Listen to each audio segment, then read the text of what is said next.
Thank you for joining me. I am so full of gratitude.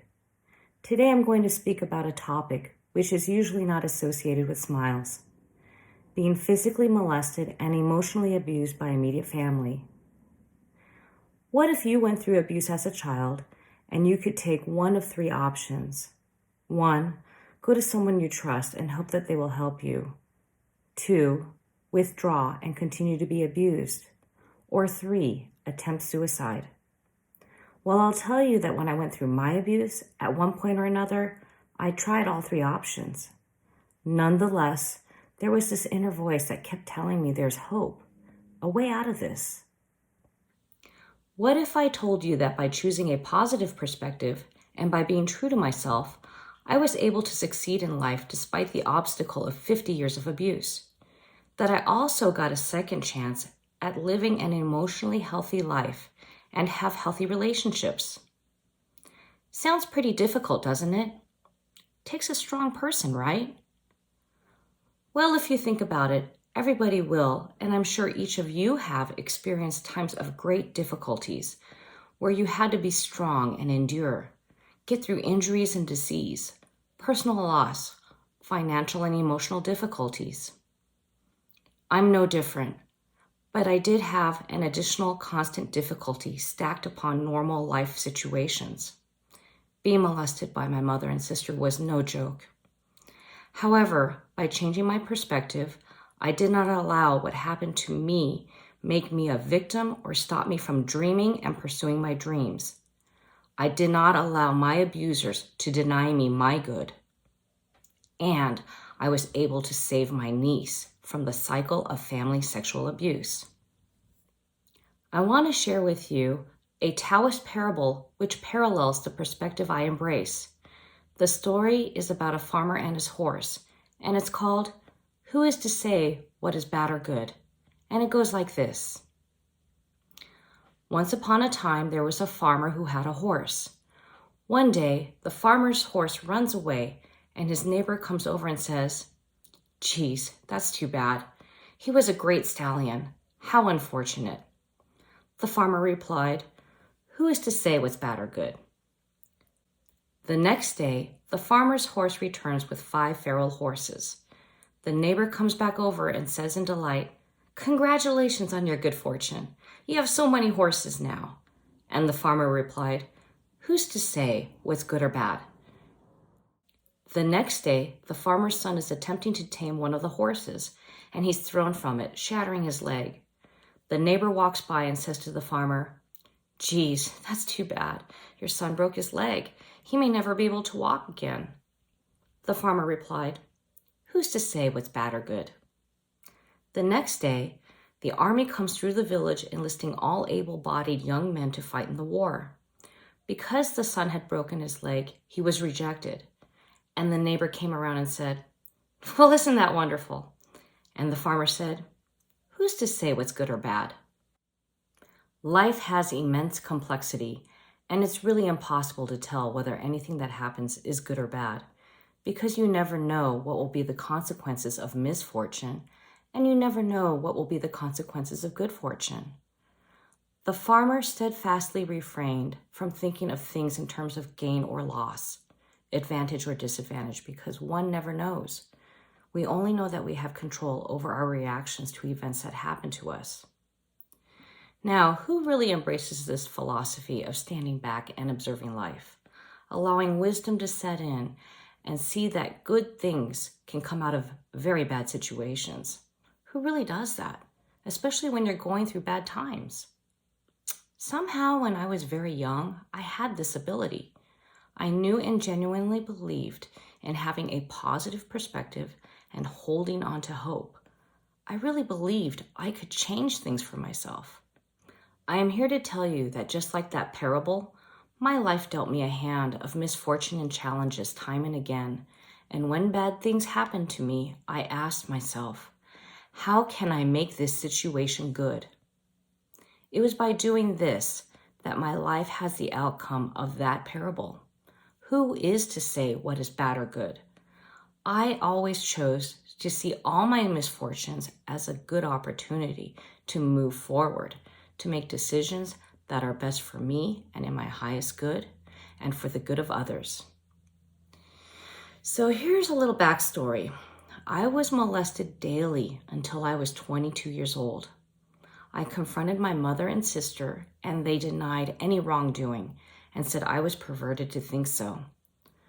Well, I was 22 and old enough to be self-sufficient, so I left home and decided to no longer have a relationship with my family. Until 4 years later, my sister was pregnant with my niece.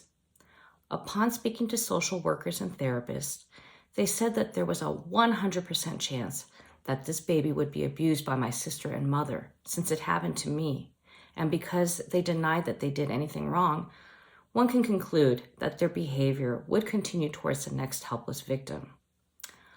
I made a decision that day to do what was morally right and protect this child. I came back into the family and I watched over my niece for 19 years. I knew how my sister and mother groomed me for my abuse in my childhood, so at different ages in my niece's life, I would covertly ask her father to watch over her while she was having her diapers changed, or that play activities with my sister and mother were appropriate. As my niece grew older, I introduced her to boundaries, her right to her own space and privacy, and I made sure her dad knew to watch over my mother and sister and to ensure that they were respectful to my niece's boundaries. Most of all, I made sure that my niece felt safe in coming to me for anything. Now, at the same time, because I needed access to my niece, I had to see my mother and sister. In their presence, I had to physically protect myself when we were alone to make sure that they didn't molest me, which they continued to try and do many times and sometimes succeeded by accident, as they put it.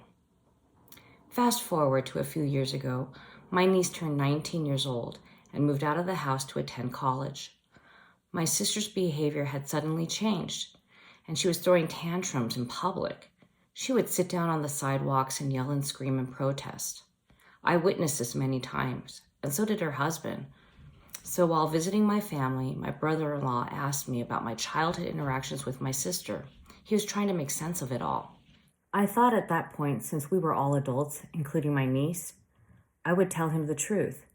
I gave him a summary of my sexual abuse, and after he listened intently, he said words I had never heard before and I had wished I heard my whole life. He said, "I believe you. I believe you." I finally got validation. He then asked me to talk to his daughter, my niece, and to make sure she had not sustained any abuse from my family. When I spoke to her, I gently told her that my purpose had been to watch over her, protect her because of what had happened to me. I told her that her grandmother and mother had molested me for a long time and still continues to try. My niece told me that she had not been molested by anyone, and I'm so happy and so relieved. Then she said, "That's the most selfless thing I've ever heard anyone do. I always thought I had a guardian angel, and now I know it was you." Wow. I told her that when she gets married and has children one day, I will have another talk with her, reminding her not to allow her children to have unsupervised visits with my sister and mother. I walked away from that conversation feeling pretty good. My niece will grow up to have a well-adjusted life and have the ability to set healthy boundaries.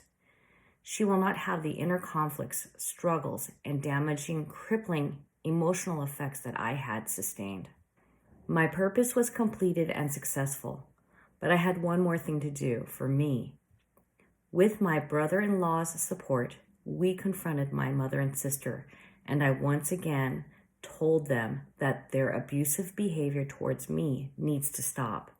And now the immediate family knows what they did to me. And I was met by silence, and that silence scared me. It meant that they were going to deny any wrongdoing. So I had to set boundaries with them so they would understand the damage that they had done and what they needed to do to repair things. The worst part is I didn't know how to set those boundaries. When I saw that they had no remorse, and yes, my mother did touch me again after that confrontation, I could feel my mind and body crumbling. How could they not take accountability for what they had done? I knew I needed help, so I sought out radical therapy, and in my healing, it gave me a second chance at life. All the energy I used to save my niece, I now turn that energy inward to save myself. I immersed myself in my emotional healing for nearly 6 months. I processed the abuse and put down decades of emotional baggage. The weight of 50 years of abuse and the pressure of vigilantly watching over my niece was lifted from my shoulders. I chose to go no contact with my sister and mother, and I have an independent relationship with my niece. I wrote a letter to my mother and sister asking for an apology, and if I got that, we could start repairing things. So in my therapy, I reconciled all my past traumas of all different ages using EMDR, eye movement desensitization reprogramming, and it's used for people who suffer from PTSD. As a result, I have many inner children, and these are all ages in which my traumas occurred, and I have rewritten their traumatic stories to have a soothing, happy, and hopeful ending. I learned to rely on my present-day self, my adult self, my inner twin, as I call her. She is so wise, and she helps me get through things when I'm triggered. When I remember all the bad things that happened to me as a child, my inner twin assists me in processing traumas by comforting my inner child. When I'm in a current situation in which I'm triggered and it sends me back to my childhood, my adult self speaks up for that vulnerable child within me. My adult self is the voice and protector of my inner children. They were so young and they didn't know how to articulate what they were going through, nor did they understand what was happening, but they knew it felt wrong. And now my inner children have been healed and they're in a safe place, and they look up to me for all that I've done to protect them. Sometimes when I'm having a really bad day, I look to my inner children and they give me support. They reassure me that I've got this, that I have power beyond measure to overcome anything that comes my way. These pictures you are seeing is what safe looks like to me now that I have reconciled all my traumas of all different ages. It's amazing to live my life now and to see things with such innocence and curiosity, which was taken away from me when I was so young. You're also seeing some pictures of my dog. I share my happiness with him. I feel he embodies my inner spirit. I am so grateful for being true to myself a long time ago. I made the best and wisest choices when faced with difficulties throughout my life. I did not succumb to a victim's mindset. I fought for what was right, and it was difficult, and I was determined. When faced with obstacles, I asked myself time and again, how can I make this good? My perspective was so powerful, I broke the chain of sexual abuse in my family that lasted for at least 3 generations. Now that's power beyond measure. Changing my perspective opened the door to so many positive possibilities and great outcomes. It was tough living through the abuse, and there were times I just had to get through the day. But in retrospect, there was so much more going on. It was about discovering, reawakening, and thriving in my special light because I had unlimited potential. Everything that happened to me, no matter how horrible, has always turned out to my benefit. And to make sure that that hope turned into my reality, I always ask myself, how can I make this good? Now I am safe. My reality is so peaceful. I am enjoying, learning, and celebrating every day. It is what I deserve, my divine right, and I'm grateful for the opportunity to live an emotionally healthy life.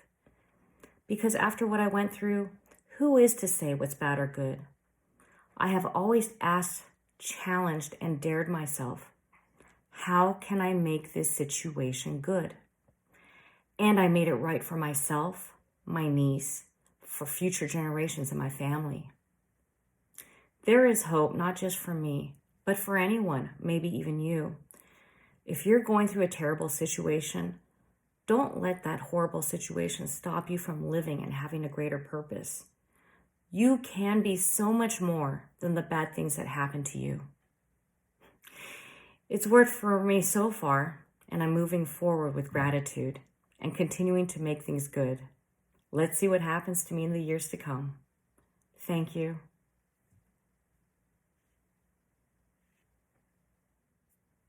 If you like this video, please hit the like and subscribe button.